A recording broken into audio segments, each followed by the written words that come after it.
వీళ్ళ ముస్లింలకు న్యాయం చేసేది? మీకు సెంట్రల్ గవర్నమెంట్ యాప్ ఇచ్చింది, వక్ఫ్ బోర్డు ప్రాపర్టీస్ ఏవేవైతే ఉన్నాయో దాంట్లో అప్లోడ్ చెయ్యండి. అవును అవును సరళ యాప్ ఇచ్చింది, అప్లోడ్ చేయండి అని.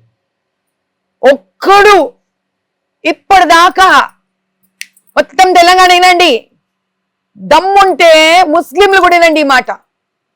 आज तक एक वक्फ बोर्ड प्रॉपर्टी भी केंद्र सरकार बनाया सो ऐप में आज तक अपलोड नहीं हुआ. क्यों? कांग्रेस MIM इकट्ठा पूरा वक्फ बोर्ड प्रॉपर्टी खाना चाहता है. వీళ్ళ ముస్లింలకు న్యాయం చేసేది వీళ్ళ దొంగలయ్యా. ఏక్ దొంగలు నాయన వీళ్ళందరూ. ఇప్పుడు అదే చంద్రాయన గుట్లో ఈ రోజు కూడా ఒక ఇన్సిడెంట్ జరిగింది. ఈ ఇద్దరు ముస్లిం అయితే జహాంగీరు ఇబ్రహీమేనా బాగా గంజాయి స్టెరాయిడ్లు మందు మత్తు పదార్థాలు తీసుకొని ఇద్దరు ఆటలు చనిపోయినారు కదా. మరి ఇది ఏ దేవుడంట? రేవంత్ రెడ్డిని అడుగు. మేమైతే మరి తప్ప తాగి కళ్ళు సారాయి ఈత కళ్ళు తాగి ఏనైనా దేవతలు, మా సమ్మక్క సారక్క జాతరలు, మా ఊరి పొలిమేర దేవతలు, పెద్దమ్మ తల్లి మేము పూజలు చేసుకుంటాం, బలిలుచ్చుకుంటా.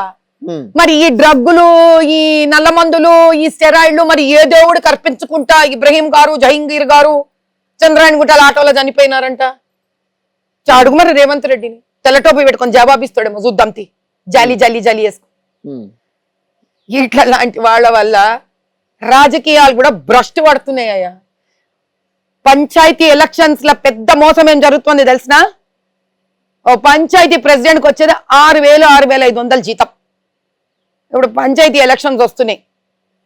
తెలంగాణలో ప్రతి ఓటర్ ఆలోచించుకోవాల్సిన విషయం. కుల్లం కుల్ల ఆక్షన్కి వేస్తున్నారు, వేలం పాటకి వేసినట్టు వేస్తుంది కాంగ్రెస్ గవర్నమెంట్. ఎవరైనా పంచాయతీ ప్రెసిడెంట్ గా నిలబడాలంటే 1,00,00,00,000 వరకు నువ్వు నీ ఇష్టం వచ్చాడు బలా దూరుగా కనుక నువ్వు ఖర్చు పెడితే నిన్ను నేను పోటీ లేకుండా గెలిపిస్తా అంటుంది.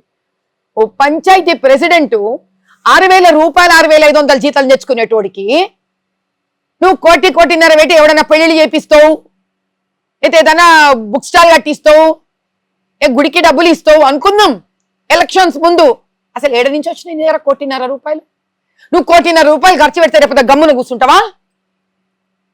తినవా? ఫండ్లు